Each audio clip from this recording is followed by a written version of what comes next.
through faith. it's actually the strongest historical data that we have. I look at 4 points on that. Number 1, was Jesus truly dead after being crucified? Yeah, not only do we have multiple sources in the documents of the New Testament, we've got 5 ancient sources outside the Bible confirming his Uh, execution.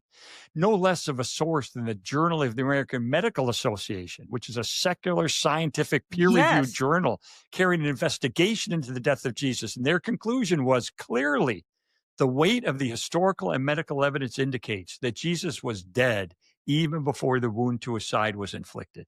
But there is no record anywhere of anyone ever surviving a full Roman crucifixion. So Jesus was clearly dead. Second point, we have early accounts of his resurrection. In other words, when I talk about this report that dates back within months of his death, that's far too early to write it off as a legend. And Mhm. third, we have an empty tomb. And the strongest point about that is even the enemies of Jesus admitted the tomb was empty.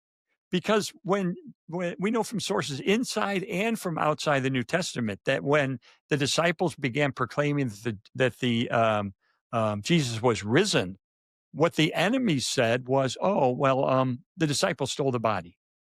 Well, they're admitting the tomb is empty. They're trying to explain how it got empty. Well, the disciples didn't have the motive, the means, or the opportunity to steal the body.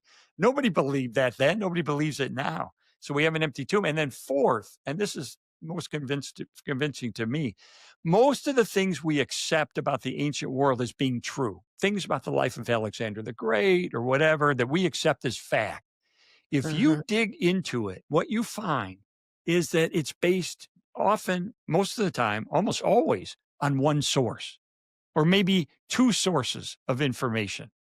But for the conviction of the disciples that they encountered the resurrected Jesus, we have no fewer than 9 ancient sources inside and outside the New Testament, confirming and corroborating the conviction of the disciples that they encountered the risen Jesus. That is an avalanche of historical data.